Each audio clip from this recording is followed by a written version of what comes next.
Just to begin, I want to welcome everybody who is on the webinar. My name is Kevin McClelland, and I am a small business development center advisor here in Silicon Valley, representing most of the West Valley, primarily Cupertino. And I'm a business owner in Cupertino and have been a business owner in Cupertino for well over 30 years now.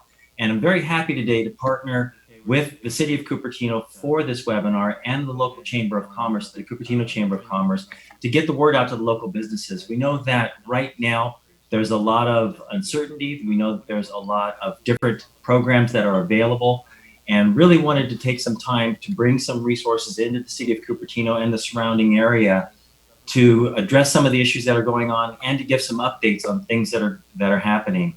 So first off, I really want to thank the City of Cupertino and the Cupertino Chamber of Commerce for really helping with this partnership. You know, it really takes all of these different groups to come together to provide the resources that are available that are truly going to help you, the small business owner. And so very thankful for these relationships. And as we go forward, we're going to keep staying tuned to this space and continue to get these updates out as they come out. But for today, we're very happy to have Julie Clowes, who is the district director for the SBA. So she is the West Coast director for the SBA. So she's the boots in the ground for the area. And also today we've got Dennis King, who is the director for the Hispanic Satellite and the Silicon Valley Small Business Development Center. So once again, in Santa Clara County, especially the boots on the ground in interfacing with the SBA and helping the clients with what they need. And so we're going to be hearing from them today about the programs that available, which is the EIDL program, the emergency disaster loans, in addition to the PPP. And we're going to have some updates on those changes. So without any further ado, I'd like to go ahead and turn this over to Julie and get started. Thank you, Julie, for joining us. Thank you, Kevin. Thank you to the City of Cupertino and the Chamber of Commerce for creating this forum today so that we can share some information. I know this is a period of time when you are bombarded with so much information from so many different resources. So we appreciate the time to speak to you directly. I am going to share my screen just really quickly here to give you, I have some slides to share to help with some of the updates. As Kevin was mentioning, we've had some changes overnight. So there's been some changes into some of the programs that are available right now. So I'm going to speak to that and then also talk about what still is available today, and then looking at paths forward and things we can do as a business owner to get ready for any future funding opportunities that might be coming down the pike. And then I know Dennis and Kevin with their SBDC background can also chime in to help talk about that path forward and other options you might want to consider that are outside of SBA even. So I will start off by saying that as you may have already seen in media or any other announcements, the Paycheck Protection Program and the Economic Injury Disaster Loan Program have both reached their appropriated fund limit. I think as everyone knew, the Paycheck Protection Program had been funded at $349 billion. And as of this morning, we've reached that cap. So at this time, we're no longer able to process those applications. Likewise, with the Economic Injury Disaster Loan, it has also reached its appropriated cap. What that means, though, is that for the Economic Injury Disaster Loan, anybody who's already applied, we already submitted, you've got your loan number, those loans are still being processed. What we've done as of today is just stop accepting any new applications for right now. So if you are already submitted an application and received a loan number, those loans are being processed. Likewise with the Paycheck Protection Program, I've already had a lot of questions like, well, what happens? Where am I? I would really encourage you to have a conversation with your lender. Ask your lender where your application is in their internal process, because that will shed light on what potential next steps might be for you. If the bank has already gotten an SBA loan number, they should be able to move forward and close the loan and disperse the funds. So again, I recommend you chat with your lender to see where you were in that process that's internal to the bank. But let's talk about some of the things that are still available. We do have debt deferment and relief programs that I haven't gotten a whole lot of attention, I think, so far, but I do want to let people know that they're available because I think they're all both very important programs. So if anyone out there has an existing SBA disaster loan, let's say you were a victim of one of the wildfires or flooding or some of the other natural disasters that have occurred in the last several years, SBA has automatically deferred your payments on those disaster loans through the end of the calendar year, through December 31st. Now, this should be reflected in the monthly notices you get from SBA. You didn't have to do anything proactively to trigger this. It happened automatically. One note though, one tip, if you are someone who has set up like auto payments from your account to pay these loans on a monthly basis, and you want to defer your payments, you will probably need to go into your account, whatever you're using, and stop those recurring monthly payments. That has to happen from your end. But as far as SBA's side, we are deferring those payments. The new program under the CARES Act also is this SBA debt relief program. And what this does is allows SBA to pay the principal and interest for 6 months on any current SBA debt, whether it's the 7A program, 504, or the microloan program. Similarly, it also allows us to pay interest in principal on any new debt you may acquire between now and September 27th. This program is something where SBA is working to message the banks on what they need to do. So if you have an existing debt with SBA program, S7A, 504, or microloan, I recommend you do contact your lender and let them know that you would like to take advantage of this program. And SBA is working with the lending community so that they know what they need to do behind the scenes to take advantage of this program. I also just want to point out that our Express Bridge loan program is also still available. It is loans up to $25,000 from one of SBA's designated express lenders, and I did list them on the screen there. These are the express lenders in the Greater Bay Area. These banks can provide through a streamlined process up to $25,000 of working capital. It is a streamlined process, so the goal is that they can turn this loan request around quickly to hopefully get you some immediate working capital. And then there's also some things I just want to share, maybe some lessons learned from the last couple of weeks, and I'm hoping that Dennis and Kevin will contribute to this conversation later also, but there are some things we've learned as we've kind of gone through this process. And I just want to pass along some advice or some tips, things you might want to consider if you haven't done this already, as we look forward and prepare for what we hope is some future funding opportunities. So the first thing is I would recommend, if you haven't done so already, is to prepare your 2019 tax return. Now, you don't have to necessarily file it already. We have been given extensions, but I would take this time to prepare it and at least go through the calculations and kind of know what you're going to be putting on that return. Because when we do move into new funding phases, this is a document that is very important to the lending community to help them verify the information you provide them is accurate. Another thing is to maybe take the time to really analyze and understand your business finances and expenses, especially. Take a few minutes, go through what you have, what you expending, what your needs are today and for the next couple of months. This will be unique to every business. So to the extent you haven't done this already, I do encourage you to take some time and sit down and look at what that means, what it is for you and your business. This will then help you to make quicker decisions when we see any new sources of funding and what they may be applied for. The other thing that we're seeing is this kind of caused a little bit of challenge in the first round of funding was people who maybe have commingled their business and personal accounts. So we do recommend, and it's always a great business practice, to keep your business and personal accounts separate. So now is a good time to go ahead and try to separate out those accounts to the extent you haven't done so. The other tip is to make sure you digitize important documents. This could be tax returns. This could be your internal, if you're a corporation, you have your articles of incorporation and your bylaws and things, includes your financial documents, anything that a lender or other funder might need from you as supporting documents. If you don't already have them digitized, great to go ahead and do that so you can quickly get them out to them in the next hopeful next round of funding. And one of the big tips and lead into our next speaker, Dennis, is this is a great time to engage with a business advisor if you haven't already done so. We have SBDC on the webinar with us today. There's other resources as well, such as our small business, SCORE, Women Business Centers, VBox.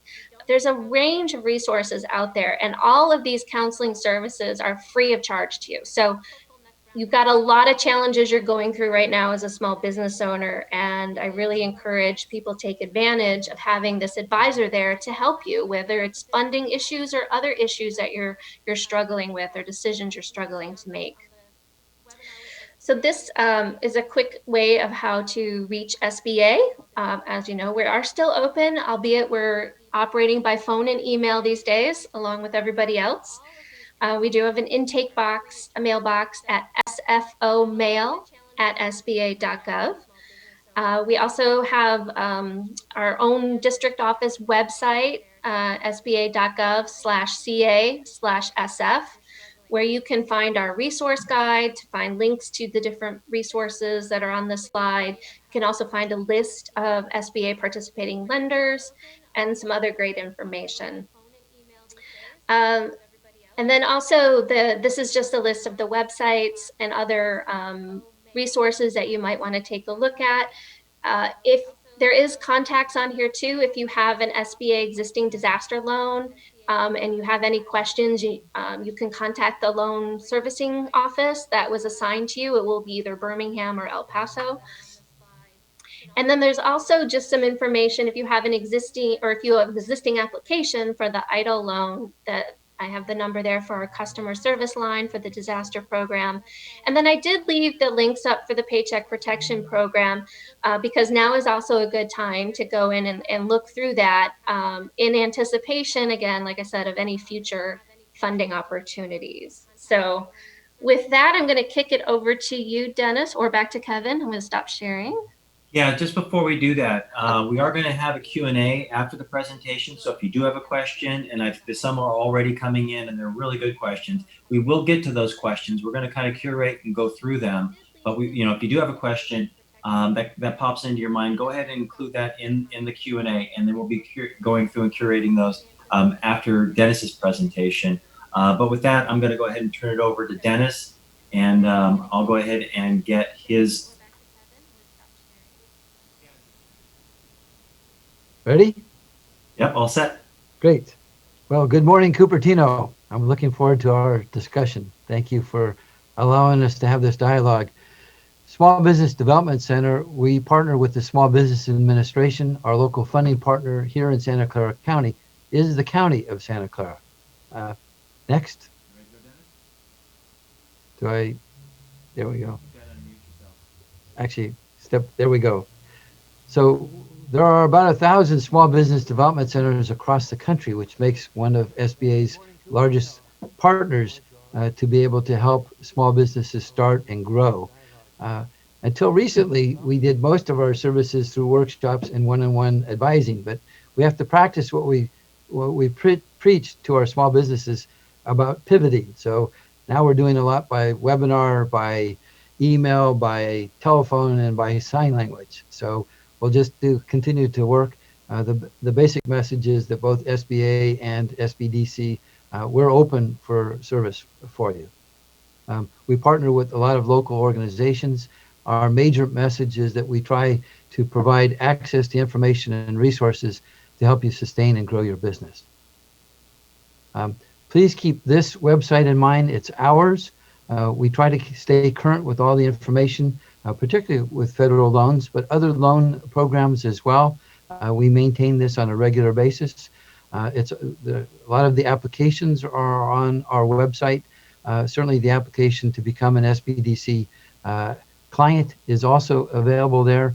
I should remind ourselves that all of our services, whether they be webinars, workshops, one-on-one advising, all of our services are free. Next. So you'll see that we have a dedicated section in our website for the most current news possible. And as Julie pointed out, this is news that changes all the time. So it's challenging to stay on top of it, but with our direct communications from SBA, it's been a big help to stay current. Next. We also have our own publications. Magazine is available online and in print, and it identifies a lot of the resources that we try to provide for the businesses that we serve. I'll keep moving on this. And next. So our specialty, where we really shine, is with the approximately 40 business advisors, most of whom own their own business or had owned their own business. They are conversant collectively in English, Spanish, Vietnamese, Mandarin, Portuguese, and other languages. So as you probably have recognized some of those faces if you've been active in your Chamber of Commerce or your local business communities. They tend to be very dynamic individuals, business owners, as they said themselves, but they're well connected to the community. What they really have in common is a passion for serving. And so it's been a joy to be able to work with them. Next. Access to capital is a particular area. We work with many banks, many credit unions, alternative lenders, and other funding sources. We do have to mention that when we do so, we represent you, our clients. We're on your side. While it's important for us to understand what financial institutions expect of you, but when we interact with them, we're there to represent you. Traditionally, we've worked with helping facilitate loan requests, as I said, both traditionally and with alternative sources. What I was hoping today was to walk you through the Economic Injury Disaster Loan Program and the Payroll Protection Program. But as Julie announced, they've been currently maxed out. Our hope and our expectation is Congress will see the wisdom of continuing to invest in the small businesses of the nation to keep the economy going. So I fully expect that sometime soon we'll hear a refurbishment of those loan programs. But from our own experience, the business advisors that you just saw, in the last 2 weeks, we, beyond sending the messages to thousands of small businesses here in Santa Clara County, we walked over 400 small businesses through that loan process. And in the last couple of days, we've been hearing reports from our clients that they are now starting to get those loans, representing now more than $2 million. And that's just the beginning. So we're looking forward to be able to share more success stories as time goes on. How much does the SBDC cost for the business owner to All utilize those services? All of our services, Kevin, are free for one-on-one advising, for the loan packaging, and a wide variety of other services that we provide. So they're free. I think we can skip this one for today, except for one point, is that while these loan programs are maxed out, if you notice the Express Bridge Loan package, that's still available. There are other programs that SBA has. Julie did a good job describing those. SBA is still open, so let's not give up on that. Please. Next. We'll skip ahead. Next. Again, we'll skip over these things. I think let's keep going. Let's keep going. I guess this is the message that we were sharing before that seems more true than any time, is that certainly the biggest challenge for small businesses is the constant change and the confusion that's out there. And so more than ever is the time that you should have a relationship with, certainly with your local Chamber of Commerce, to stay on top of what's happening locally, to stay in touch with us, business advisors, that we can keep you apprised when opportunities take place. We also have to warn you is that unfortunately in times of crises, there are still exploiters out there. So you have to be careful of people who are willing for a small fee to try to get you in front of the line or try to provide some of these services. SBA services are free. SBDC services are free. You should not be charged for any of this. And if you get a call or a solicitation, I would be very wary. Please keep going. Next. So the final one, Kevin, I wanted to share that there are other resources.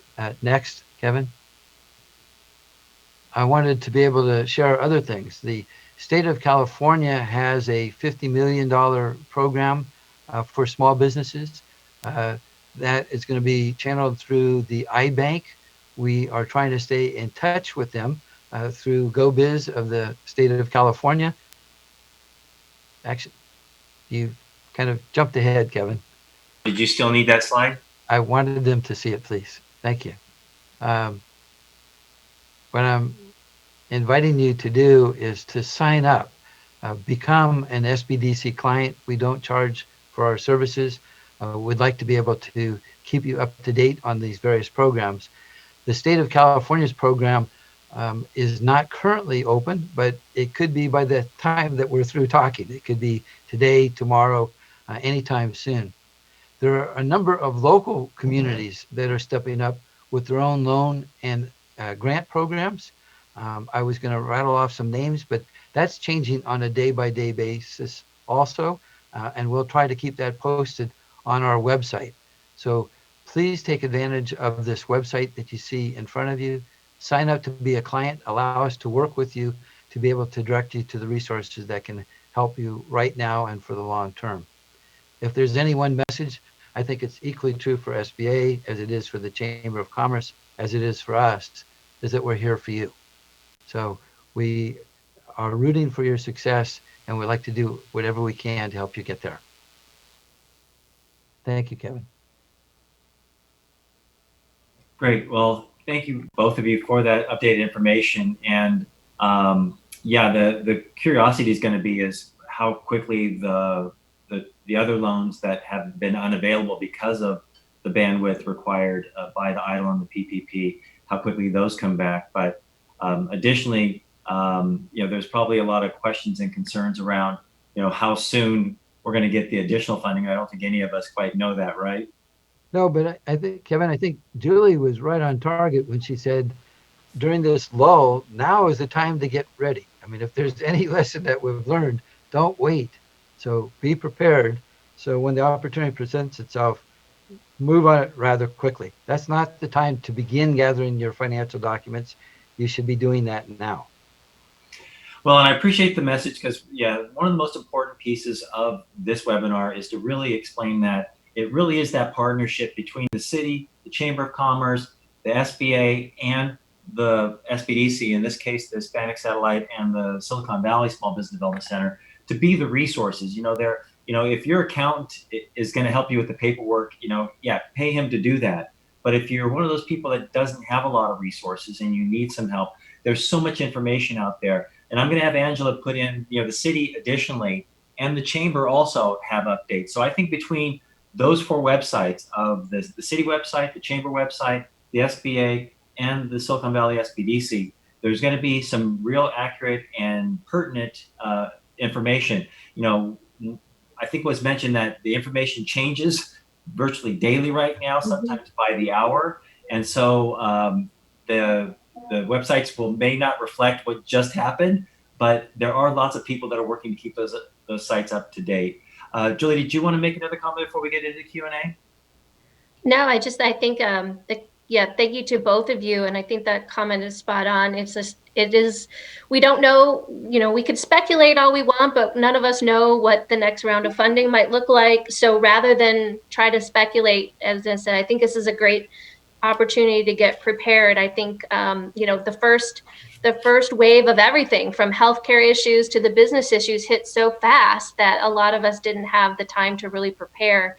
And, expecting we'll maybe have a couple days here, now is a time to really try to prepare. And to the extent you haven't engaged with any of our business advisors, I do think it's a great time to do that, because not only do you have the funding questions, but you might have some other business issues or questions too. And I just think in general, having a business advisor you can bounce your ideas off of or help you strategize is just a great opportunity. Yeah, and that's a good point, because one of the other things that we don't talk about as we're talking about the loans and other funding is trying to get these business owners reconnected with their passion. One of the things that I'm seeing with the clients that I'm working with is that, they're a little depressed about the current environment. And for a lot of them, just getting them to reconnect with that passion of why they went into business, why they love their business and why they're doing it is always a good jumpstart. And then as we start to get back to work, how to engage their employees to help get that message out there. Because I think that small business owners have such a message with their passion. And I think that the more that we can get those stories out there and get those communicated, that the better it's going to be for the local community to help embrace and get those businesses jump-started again. Mm-hmm. There are some questions here, and some of them may be more technical than we can get into, and if we need to defer them, we will. I think I did mention that Angela's going to be putting in the city website in the Q&A also, so that's going to be available for people to have that link available. But one of the questions here from Ted Kim says, the PPP loan forgiveness, if they're unable to hit the 75% payroll threshold, are we able to increase salaries or offer bonuses to the staff to get to the requirement? And so there's still some of that really detailed guidance on the forgiveness piece that we're waiting for as well. The intent behind it was to help you maintain your payroll and or bring people back if you had to lay them off or let them go for any reason. So the math is really looking at what you spent last year on all the things that fit into the payroll cost bucket, divide that by 12 to get your monthly, and then multiply that by 2.5 to get your allocation, and then take 75% of that to payroll costs. So one of the things is not necessarily looking to say, okay, Susie Smith was on my payroll last year, Susie Smith is still on my payroll this year. It is, there was an FTE that I paid last year that I'm continuing to pay at least the same level. So the question about, can you increase and have that count to forgiveness? I hate to say yes when I'm still waiting for some of the guidance to kind of really be clear, crystal clear on some of these really specific questions. So that's something I would say, that's why I put the PPP website information up there, because every day they continue to add and address a lot of these really specific questions through the interim rules and through the FAQ guidance. And I do think that there's going to be some additional guidance on that. I agree with Julie, because of the fact that, one of the things that's been brought up in a lot of examples, and I think that the elected officials have been listening to it, is if your business, like a restaurant, restarts, and because of the social distancing, you now have a half or a third of your capacity, there may be the unfortunate chance that because you have fewer tables, that you don't need as many waiters or as many cooks. And so, without you wanting to affect it, just the sheer numbers are going to dictate that you are going to need to reduce your staff. What happens then? Does it automatically penalize those businesses that are still trying to survive? And so I think there's going to be some additional guidance out there. But yeah, as Julie said, the case, it is, you want to go with the strictest letter of the law at this point until we do get some of the nuanced explanations out there. One of the things that Andy Huang brings up is, what if I do not have a banking relationship with a normal bank? It says that he uses a stock brokerage account for free to save bank dollars a month. How do you apply for PPP? And I think that one of the things that I'd say is, if you have a relationship with Intuit because you use QuickBooks or PayPal, they came online. Once again, it's not available now, but as it, when it does come back, you may want to use one of those alternatives that you have a relationship with. Julie, do you have other people as well? Sure. I mean, one of the things SBA was doing was onboarding new banks and a lot of credit unions as well for purposes of offering the PPP loans. So those, you're not restricted to who you engage with. You can approach any lending institution that is authorized by SBA to offer a PPP. So I think that, now as there's, potentially this pause, we'll be able, those banks and those new ones too are going to be able to kind of catch up, and we'll be in a better place, hopefully, to talk about what lenders are available out there if and when the new round of funding comes available. So there'll be options and choices. sometimes those economic shortcuts might cause more difficulty in the future. Um, and you can see that particularly on your tax records. So if you pay your taxes with the spirit of keeping the taxes as low as possible by minimizing profit, that also has a message to your lending institutions about whether you can pay back a loan. So now is probably a really good time to have some soul searching with yourself and looking at your own practice. If you're saving a few pennies by not using a traditional lender, you may want to revisit that. It's not too late to start developing a good working relationship with a funding institution that you can trust. There are nonprofits like credit unions that are also out there. So now is a good time to do your homework. Another question we have is for the SBA Economic Injury Disaster Loan, the 10,000 emergency grant.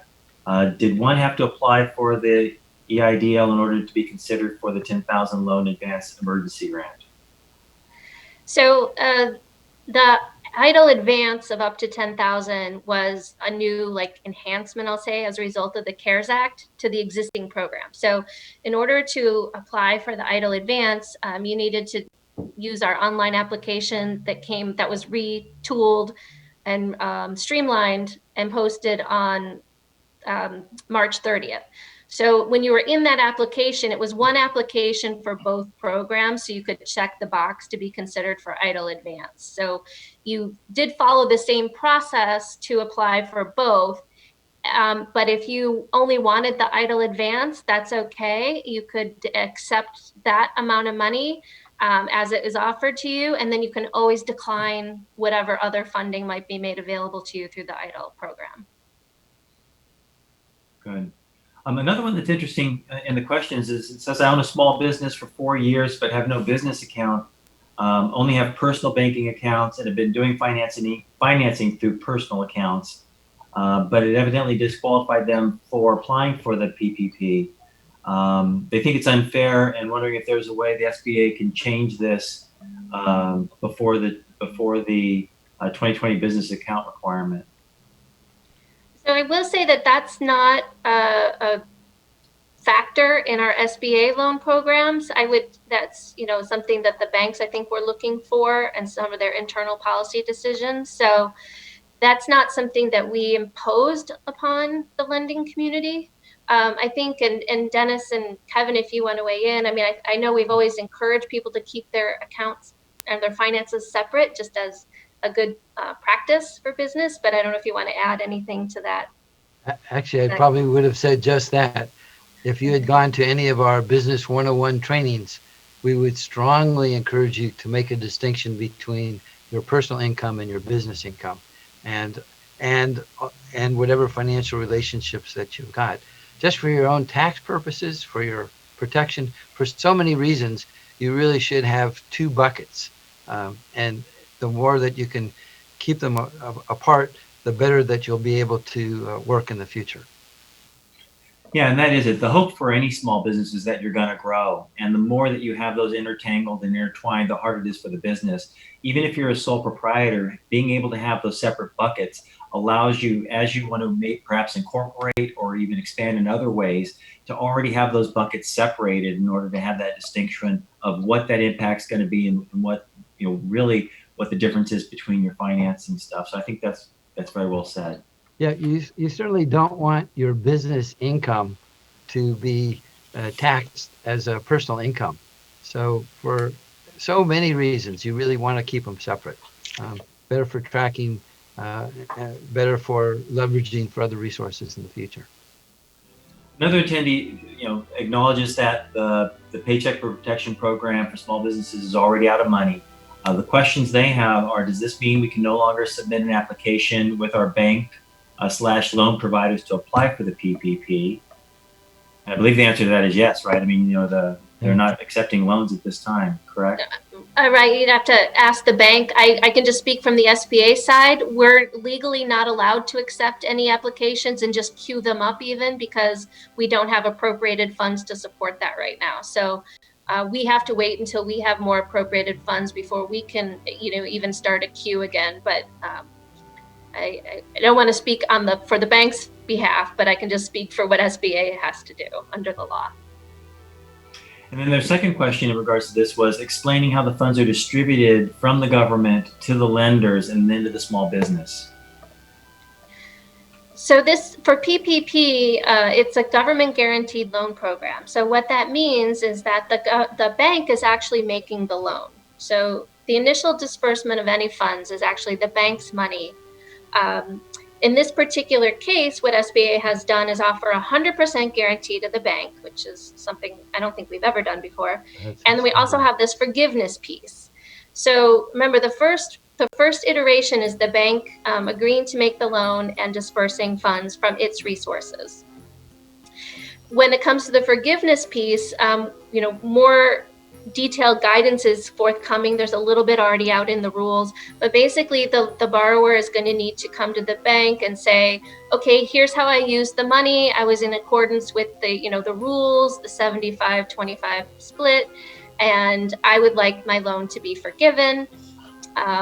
Then the bank will come to SBA, and SBA, they'll have that engagement, and the bank will be either be reimbursed, or some of those details have not been finalized yet as how the transaction is going to mechanically happen, but that'll happen between SBA and the bank.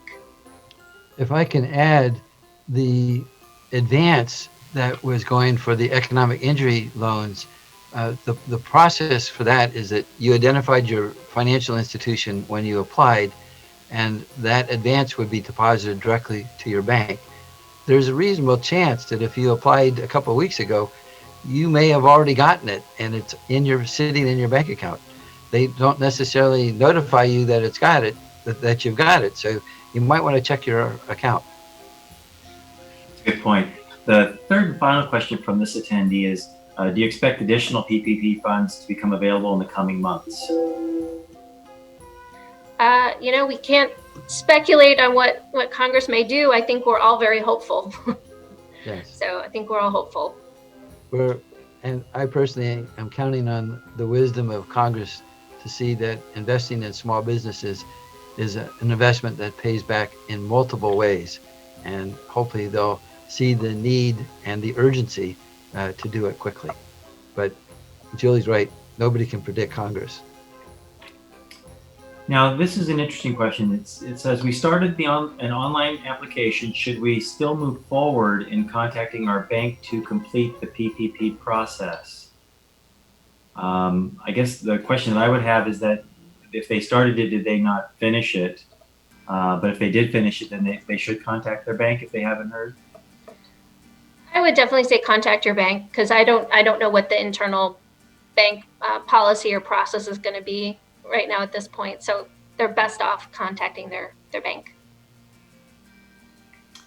Well, and then, the question is are any processing loans quicker than others? And I think we can safely say that, well, I guess that is an actual valid question, because even it's not about the application, it's about banks processing. Have we heard that anybody's processing better than others? Honestly, everything moves so fast as I didn't really have time to compare results. But, the banks do have the ability to dictate their own internal processing when it comes to the loan approval. So that's always a great question to ask on the front end, just so you as the borrower understand what process your loan application is going to go through. And then maybe you can kind of benchmark, how long it might take. There was, as part of the PPP program in the interim final rule, the goal for banks to disperse funds within 10 days of closing the loan. So the real question is how long from application to the closing process. And some of that depends on how much information, how complete the information was that the borrower submitted at the beginning. And if the bank has all the information from day one, they can probably process it faster than if they have to go back and ask questions or ask for, say, oh, you didn't submit your tax returns, or oh, I need this. And there's that back and forth trying to get more information. So things on the front end. Oh, sorry, go ahead, Dennis. I was going to say, I think another lesson for this, all banks, all credit unions are not the same. So do your homework, try to develop a relationship that works for you. They're different. So it's worth an investment of your time to develop that relationship. And I don't have anything to add other than the clients that I've been working with, the smaller and the local banks have been much quicker to fund. I've heard from my ones that are with the larger banks that we're still trying to get a call in to find out kind of what's going on. But once again, that's just my experience, and it may not be indicative of the current environment. So it says, is there a waiting list for iBank loan information? I don't see further directions on the statewide site.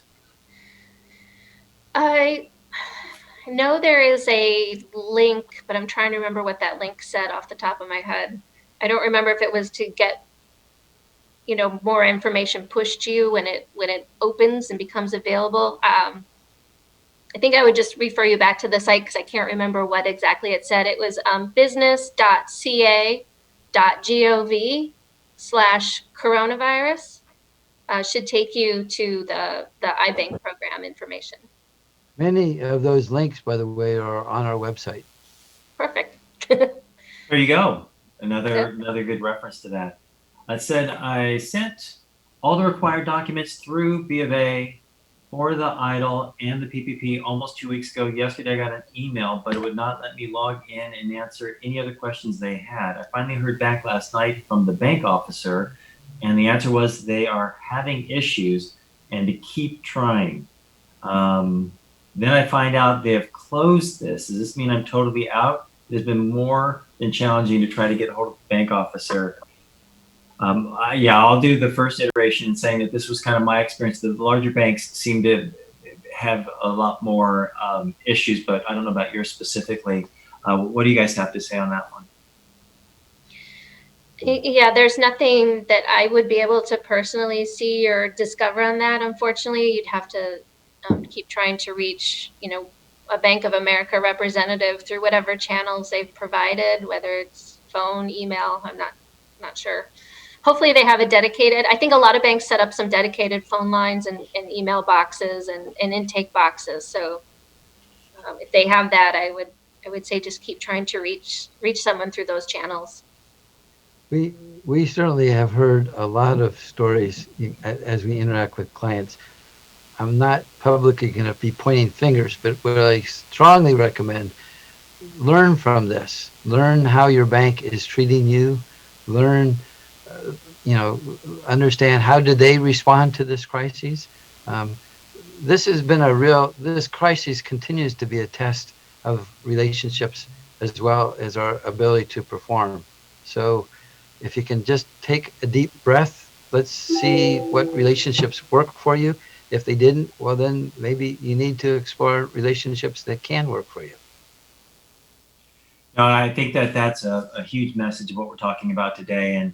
And just the fact that we're having this webinar with all of us here in conjunction with the City of Cupertino, the Chamber of Commerce, and even other local cities in our community here, that it just really speaks to the fact that these relationships are super important. And I couldn't be more thankful at this time of crisis that we all can come together like this, even on short notice, to come together and get this information out. So even in that regard, I think that, Dennis, your words speak well. And I think that there's going to be a lot of challenges with banks and with other relationships. And I think that, the ones that work will become pretty evident. This one's interesting. It says that they were waiting a long time for Wells Fargo to open up their PPP application. While they were waiting, they found out PayPal was accepting applications, so they applied there. The next day, Wells Fargo let us know that they could apply at Wells Fargo, and now they're trying to decide if they should stop the PayPal app and apply at Wells Fargo. And I guess based on today's information, we should say that they should not do that they should stick with the application that's completed, because they probably can't complete one now at Wells Fargo. Do you guys agree with that? Yeah, go ahead, Dennis. I was going to say, if they've got an application in process now, in the system, on its way to SBA, this is not a time to stop. But obviously, in terms of trying to initiate something new, that's kind of academic right now. Yeah, I would try to clarify with if PayPal was the first group that you applied through, I'd try to see if you can get a status check to see where it is in the process, and that should inform your decision. Yes. This next attendee has 4 really good questions. The first one is, if our workers are shelter in place, how do we utilize the money in 60 days? If they're sheltered in place, you can still pay them. Well, and also there's also a window, right? There's a window for the 60 days. It's not just the next 60 days. Right. It's a sliding, and Julie, you can correct me, but it can be retroactive to February 15 and can go all the way up to June 20th. So, Well, it is clear in the rule that the 8-week period of funding starts the 8 weeks post disbursement from the lender. But how long you have to bring employees back, because you wouldn't apply for any forgiveness purposes until obviously after you've expended the funds, because you'll need to show the lender that you did use the money in accordance with the program's intent. So there is that window to bring back people if you've had to let them go. Or it is just the opportunity to keep paying people that have been on your payroll, and this is 8 weeks of additional financing to support those payroll. How you choose to use those workers is your decision. It's just a matter of them being on payroll. Second question is that they applied for the EIDL loan and haven't heard anything back. How do they check? So as of right now, you'll notice if you go into the website, there isn't a dashboard or anything for you to log into to check. You can try the customer service line. Unfortunately, on the district level, we don't have access to that system, so we can't run those checks personally. I do fully understand and recognize the frustration that this causes, and I wish I had a magic wand to look at everyone's status for them. But as of right now, I would say try the customer service desk, the 800 number, or the email version, and see if they're able to pull that information for you. Good. This next one's probably a little more technical than we're going to get into here, but I still wanted to bring it up because I think that it's one that may appeal to the greater audience. And that's, does the owner's payroll count does the owner count as part of the payroll for total payroll, and how do they calculate the FTEs? They do, and depending on how you're organized as a business, there's different ways that can count. So again, I would refer them back to the interim final rule, because there's the original rule that was put out, and then we've in sense expanded upon it, if you will. So as of my days are blurring, I think 2 days ago, we put out rules more specifically on self-employed or sole proprietorship. So there are examples of calculations in the original rule, and then the updated rule to reflect the sole proprietor. So depending on how you're organized and what your exact situation is, you might find looking at those sample calculations helpful to see how you include all the different numbers, whether it's yourself and your employees, if you have employees. Good. That was very well explained. I thought we were going to get in the weeds on that one. You did great on that one, Julie. This one is interesting. For PPP, what happens to a new business that was incorporated in December of 2018, but first payroll didn't start until the end of March 2020? Based on the PPP application form, we should use the average of January and February 2020 payroll for average monthly payroll for a new business. Obviously, they are not able to do that because they're in a unique situation. Any thoughts? I will encourage people that remember the payroll protection plan is very narrowly focused and targeted on maintaining your current payroll or bringing employees back. And so that might not be the situation that every business is in. So one thing I would say is sit down and look at what expenses you actually had, and what do you need to, what expenses do you need to pay now and then for the next couple of months. And maybe there is a different program that could be better aligned. If the EIDL program gets additional funding, that might be a program that is better suited in your specific situation, because you can pay payroll costs with that, but you can also cover other expenses. So I would say that even though PPP has gotten a lot of publicity and a lot of press, it's not the only program in town. And I think the first thing to do as a business owner is to figure out which of these tools might be best suited for my specific business needs. So, and then which, qualify for it based on eligibility. That's very well said. No, I think you make very good points there. Dennis, did you want to add anything to that? No, she covered it very well. Yeah, no, I thought that was great. This one says that I'm an independent contractor without employees. How does the forgiveness 75% formula work on PPP? I will direct you to the rule that came out within the last 48 hours because it addresses that specific situation. If you look at it, and it shows you the calculations for the sole proprietors and for the self-employed. It is a slightly different calculation than they're using for businesses like a C Corp or anybody who's under another form of business.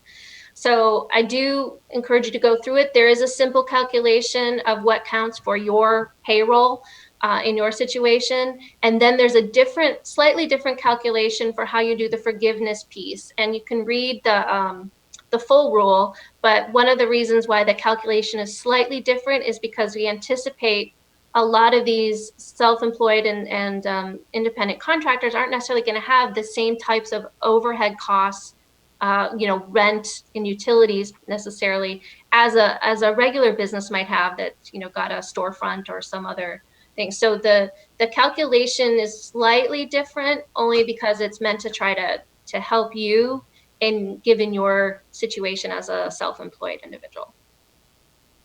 So I'm not trying to pass the buck, but the rule lays it out much better than I could probably try to do it from memory right now. Good. This next one is interesting. It says I've worked myself. I worked myself at my small business with 1 or 2 payroll workers. They've never been on payroll, but worked as an owner manager. How can I be considered for COVID-19 impact on small business benefits?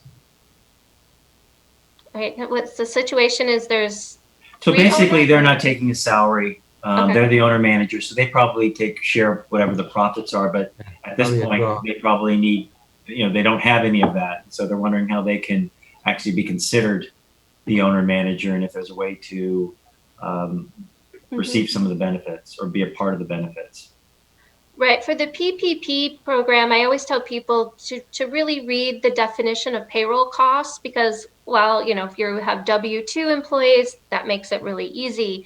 But it also talks about, it's W-2, it's salary, it's commissions, it's net income as potential or net earnings from self-employment. So there are other things that count in this, payroll bucket. So I do encourage people to read through that and see what applies to you and how you're organized and how you report on your taxes and what you report. And then you can take that information because there are sample calculations in the rule for the scenario where it is an owner who doesn't have a salary per se, but has maybe a couple employees that get some sort of salary and how you make that calculation work. Good. Now, this is an interesting question. How does the business demonstrate that the business was affected by the coronavirus, and what factors should be considered? I guess it depends on what program they're speaking to. Because remember, for the economic injury disaster program, it is, you have to be economically injured as a result of COVID-19. So if you suffered any sort of business loss, it's a very low bar in this situation. I think it's pretty easy to demonstrate, especially if you're in a community where there was, the essential and non-essential businesses and you maybe were deemed non-essential and were forced to close for a period of time. So, that certainly impacted your revenue. I mean, your revenue may have gone to zero or have been extremely diminished. So, that it's as simple as that when it comes to the economic injury disaster program. For PPP, remember that's focusing more on payroll and the payroll effects and your number of employees, last year versus this year and your conditions. So to my knowledge, there's no separate criteria that says you need to demonstrate, financial losses in your revenue, because remember, it's more focused on your payroll situation. Yeah, and in the disaster loan process, one of the forms does just that, where you track your sales backwards to show that impact, and so that's one of the ways that gets demonstrated. for the EIDL program, right? So it's in this particular situation with the pandemic. I mean, it's affecting everybody across the country, so it's a pretty low, it's pretty easy justification in this circumstance, I think, and that's not something I would worry about necessarily. This next one is interesting, and I don't know if we can get into it very much, but they were basically saying that they worked with Citibank, and Citibank never opened for the PPP application.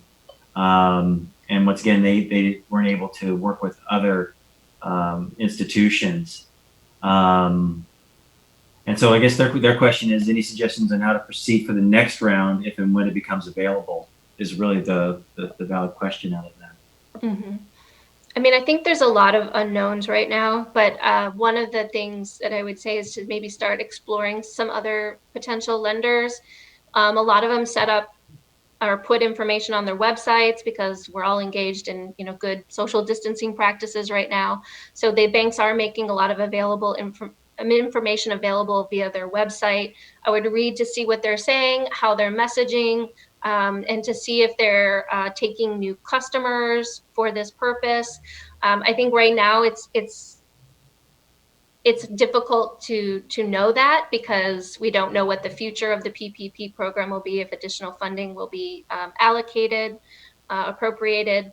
But we also have a layer that we haven't talked about here is the Fed last week came out and announced this Main Street program where they're going to make loans and other resources available, especially for some community lenders who maybe don't have as many internal bank assets and resources to lend against. So I think that's potentially could factor into what banks are able to do moving forward if they have more internal resources to draw upon to lend against. So I think there's a lot of moving parts right now, which doesn't make it easy to answer your question. But I would say, keep doing your homework, be persistent, stay on top of some of these bank websites to see what they're messaging and what they're offering to the public. They might not have any concrete messaging until they know with certainty that more money will be made available through the PPP program. But right now, I'd just stay a little diligent and try to, if you've identified a handful of banks you might potentially want to work with, just keep watching their website for their information. This may be an unfair observation, but in normal days, quote unquote, when it comes time to getting a loan from a bank wants to be able to predict your behavior in the future because they want their loans paid back. You take that as a given. How do you predict the future? Well, you look at the past. You look at the past track record. And so you're in an opportunity time now, a lull between the craziness of these loan programs, to do your homework, to look at what these institutions, how have they responded? And now is the time to get ready for the future. The other lesson, obviously, is do your homework now. Don't wait. Don't wait until the door is open to begin that process of getting ready. You need to be ready as promptly as you can. And I would just add what we said earlier, that there are other relationships that have come out. I thought it was really great that Intuit, PayPal, and Square were all coming online to assist with that. And a lot of small business owners have their cashiering through Square, or use QuickBooks for their payroll or their business expenses, or receive funds and payments through PayPal. And so, utilizing those relationships may be another layer in addition.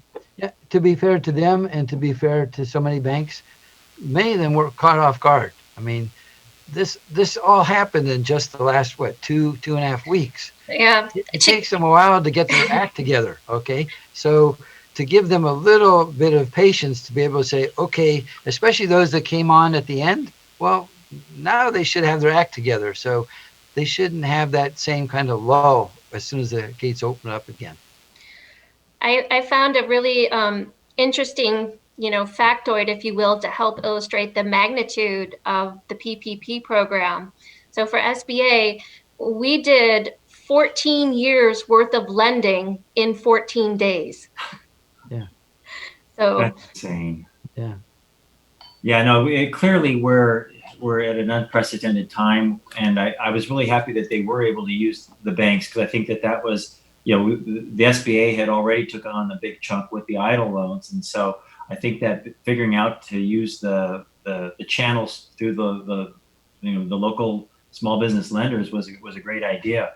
But I do think that for all the groups, as Dennis said, it was a huge challenge. But yeah, I do think that people are getting up to speed. I think everybody's getting up to speed as best they can, as quickly as they can at some level. If I can even localize what Julie said, I mean, our SBDC program for here in Santa Clara County normally does between 500 and 600 businesses a year that we work with. Well, in the last 2 weeks, we worked with over 400 in just 2 weeks. So it really did catch a lot of people off guard. It was very intensive. We're ramped up to keep it going, and so we certainly want to keep going, but it's good to kind of take these things into consideration. Yeah. And, we as an agency had to learn to scale very quickly and leverage every available resource channel, we could tap into. And I think definitely a lot of lessons learned. And so as we move forward and look at, what we hope will be additional funding opportunities in the future, that, hopefully we've learned a little bit. We're in a better place, hopefully, to execute. And I think we're hopeful that we'll be able to continue to support the small businesses in the way that we know you guys need that support right now. Mm-hmm. The next question says, is the disaster loan application process strictly through the SBA website, unlike the PPP loan process, which is only through authorized banks and financial institutions? Yes, that is the distinction that was between the programs. That the EIDL program was a direct loan, or is a direct loan from SBA. So you do need to apply directly with SBA. There's no third party involved in that transaction. The PPP program, on the other hand, is offered exclusively through our participating lenders. So it is a government guaranteed loan. So we need the lender there to make the loan, and then SBA is on the back end with the guarantee and with this one, the forgiveness portion. Good. A good question. How do you apply for a bridge loan through SBA? So again, it is a guaranteed loan program through our express lenders. I had them listed on the slide. I'm happy to share out my PowerPoint. So if you guys want to distribute it to the participants for today, happy to do that. Likewise, we list who those express banks are, the express lenders are, in our resource guide. That's on our website as well. And of course, that's what we, SBDC, helps locally quite a bit. So I would encourage you to go back to our website, sign up, ask for assistance. One of our people should get back to you very quickly. One individual says that they applied for both of the programs over the last few weeks, and they don't know any of their restaurant hospitality colleagues that have received the funds or the 10,000. It is moving. I know that. I'm hearing from businesses every day that have received their funding from one or either program. So I know when you're not in that initial tranche of getting funds, it's not happening fast enough, but it is definitely happening. And again, as I think it was Dennis that pointed out, that the EIDL advance, that up to $10,000 portion, is being directly deposited into the account that you designated on the application form. So if for any reason you're not, checking your account on a regular basis, I do encourage you to do so, because it likely might just show up. But for the actual EIDL loan, you will get an email with a link to go access your closing documents for that. So again, the other advice is whatever email address you used on your application, please be checking that regularly. You might even want to check your spam filter occasionally, just in an abundance of caution to make sure the email didn't get caught up in that for any reason. And That was another with one. our- Go Kevin, ahead, Dennis. and with our clients here in Santa Clara County, they're starting to pop now. So just in the last few days, Yeah. we have seen over $2 million of loans being granted. And that's just the beginning of them popping. So now is the time that they should be seeing success around. Yeah, I'm hearing that from, one of the things that, we do is we're on with other colleagues throughout the state of California. And that's kind of been what I've been hearing from everyone as well, that a lot of money has really started to come through and get funded. And so that's been great to hear. The next question was an individual that sent the application through snail mail, and they were wondering if SBA had sent all the emails already with a loan processing number. And I guess your question is that they would just need I don't know if snail mail is being handled separately, so I guess that would be the question. Yeah, so I guess I'm presuming they might not have a loan number yet in this situation. It doesn't sound like it. It sounds like they printed the documents and then sent them through regular mail. They can always send us an email, and we can try to check into that specific case for you. Good. There's one that's very politically active, and I appreciate the activity, but I don't know that we can answer or engage on that one. One of the questions is, can you apply to more than one institution at the same time? I'm presuming they mean for the PPP loan. Right. Yes, since there's only one avenue for. I don't know, Kevin, you don't have a lending background, do you? I think the lending community probably doesn't encourage this practice, but I mean, you need to make whatever business decisions are right for you. I would ask that if you do engage in that practice, that the minute you get a response back, an approval back from one institution, that you promptly notify the others that you'd like to cancel your application, just so, out of respect for all the other people who are applying for the program, to kind of open up the pipeline for others. I think so, that was yeah. very diplomatic. I think Julia offered a very diplomatic answer in terms of being able to do with more than one relationship at a time. I think the financial institutions will say you can only have one spouse at a time. So, financial institutions do become aware if you're applying for the same loan from more than one place. So be sensitive to that.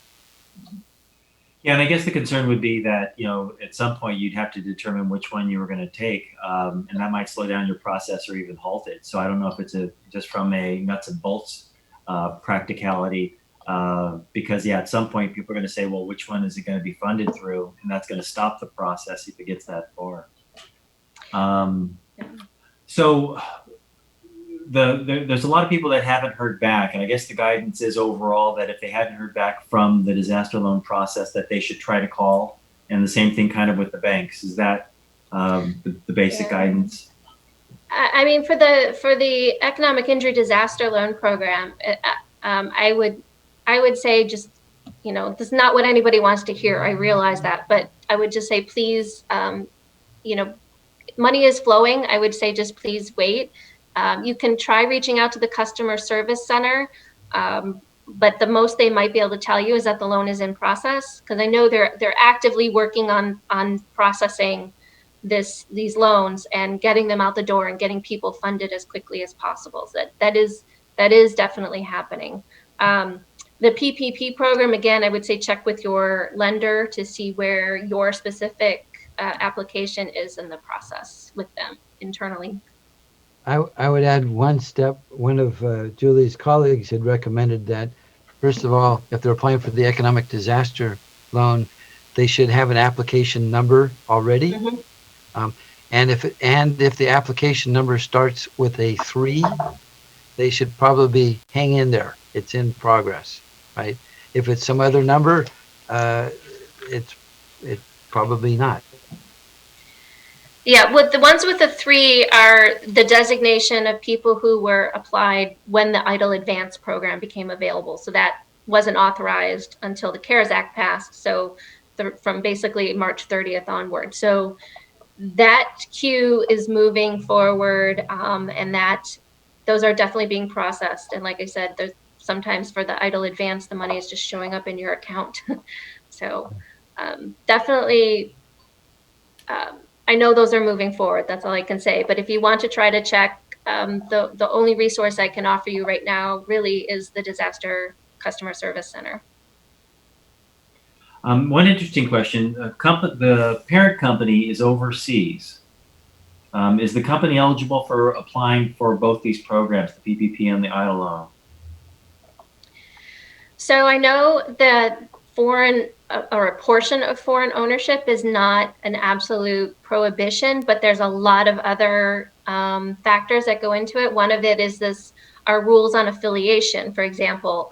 Those still apply to the program. So, we'd really have to look at that person's or that business's specific situation to be able to say that it looks like could be eligible or not eligible. So it's actually a much more complicated question than it might appear. Yeah, and one of the things I've seen is this gentleman says that he has an after-school program and they lost all their students but still need to pay a high rent. What can they do?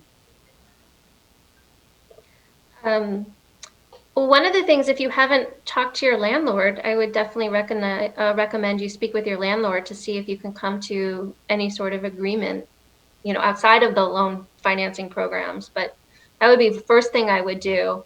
And the second thing, if you need it for rent, I might look some other sources of funding, maybe the iBank program, which will hopefully be opened up like that's at any minute now. And then if I don't know, we haven't talked about it, so I don't know if there's any local funds in Cupertino or in Santa Clara. There are some funds, right? Yeah, I know that Santa Clara is, and that's one of the questions that people have. And I don't know if Angela wants to weigh in, because I don't know if something's going through the process of the city of Cupertino right now.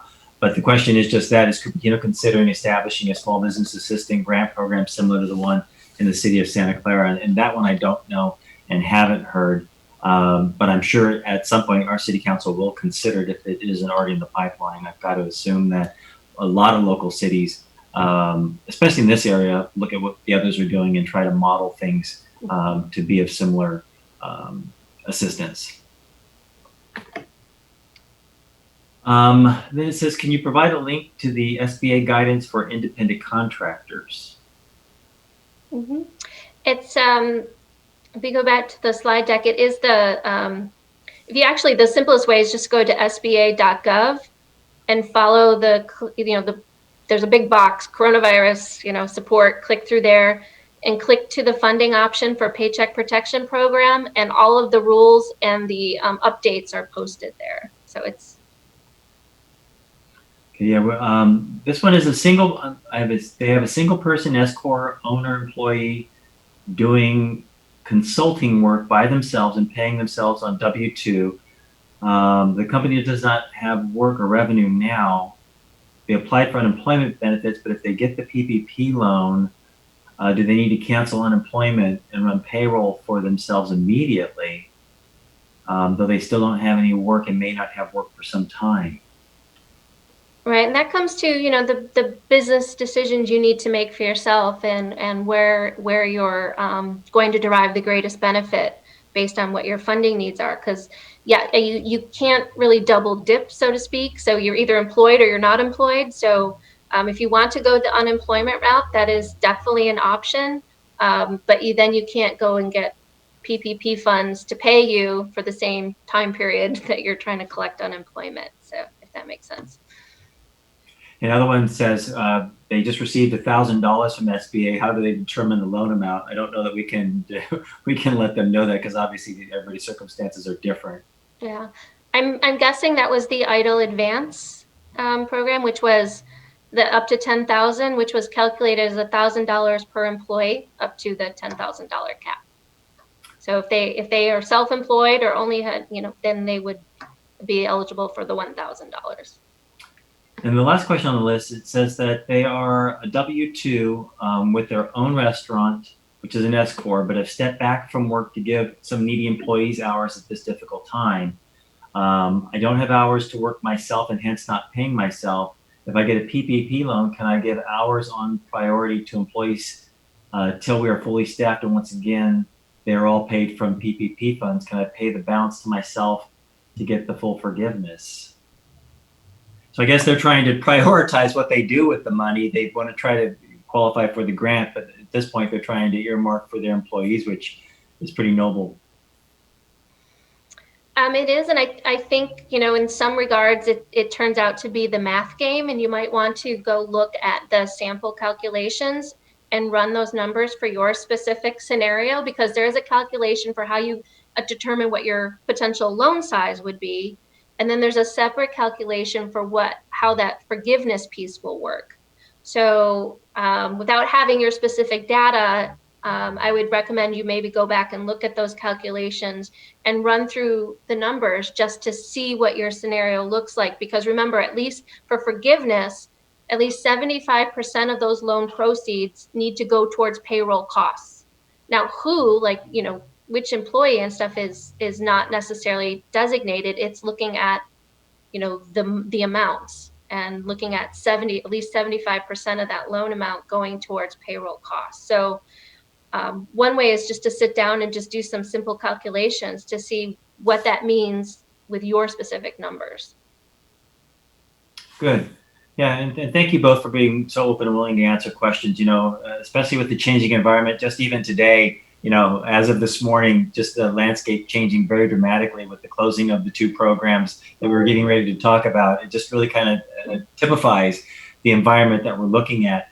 One of the things I wanted to say as we begin to wrap up is that if there is a question that you have that was not answered or you need additional information, please reach out to the Silicon Valley Small Business Development Center. There are people answering the phones, and we do give calls back, and we can get you those answers and help you find those answers in addition to other resources. But before, as we start to wrap up, I'd just like to give a second to each of you, starting with Julie, for any closing comments. So I just want to say thank you again to City of Cupertino and the Chamber, and to our SBDC colleagues for your time today, and then for this forum. For the small businesses out there, as one of my colleagues, I think, said it best, this is, in this really challenging time for your business, you don't have to do this all by yourself. Reach out to the resources that are there to help you. We want to try to help you and support you as best we are able. Tap into these free business advisors. Please take advantage of these resources to help you. Dennis? You said it so well. The reality is we are dealing with a disaster of such proportion that none of us in our lifetime has experienced. We do have to count our blessings for those that are living and working in Cupertino and in the Bay Area. It's a wonderful place to be in spite of the crises. And the best way to understand that is to understand the value of the relationships of the people around you, whether it's the relationships with your city council, with your chamber of commerce, with your neighbor next door. This is the time to be testing our safety networks that really are the essence of our community. Bottom line is, this is an economic crisis, but it's also a health crisis. So for those of us that are healthy, we should certainly be thankful for that. Certainly staying in place has been significant in flattening the curve and making survival a stronger possibility than otherwise. When we keep thinking of others, I think everybody wins. The bottom line for all of us is we're here for you. We're here for each other. And that's great. And that's one of the things that I think is one of the best messages of this. And if you're on the call and you know of even other business owners, oftentimes we try to figure it out on our own. And I know that I get caught in that bucket all the time, where you just keep working on a problem and you don't try to look around to see if there's a resource or a partner that can help you get through the process more quickly. And so that's one of the biggest things that I'm hoping that we can do with this webinar series and with this call today, is really show people that there are teams of people right here around you that can help. And it doesn't mean they have all the answers, and there's by no means any magic wand, but there is a lot of hope, and there's a lot of partnerships, and there is a path forward, however it's going to be. But we're going to get there better together, and that's why I couldn't be more grateful and more thankful, because I know that all of you have a lot of things going on, and there's a lot of demands on your time, and there's a lot of uncertainty ahead. But I just think that being able to come together like this is always a good first step. And one of the things we are planning to do is have another webinar just like this next week with different speakers of the same caliber and the same tip of the spear, and get an update at that point in time. But for today, really want to thank the City of Cupertino, the Chamber of Commerce, the other local community members that brought people to the webinar, but especially Julie. You know, I know that you're so busy. Like I said, I see you on 2 to 3 webinars a day as you're bouncing all over the place. So I really appreciate you taking the time for our community to come out and help, and hoping that you can do that again as we go through this and need additional updates, because I think that hearing from you is absolutely amazing. And Dennis, I know that you're bouncing all over the place as well. So for both of you, really appreciate you taking the time and really giving that as a gift to us so that we can figure out a path forward. Thank you. Thank you. Thank Thanks so much. And on that, I do have to go to my next webinar. So Please thank do. you so much. All right, thank you all. And I guess that ends our webinar for today. So thank everyone for joining. And once again, we'll be back soon with updates.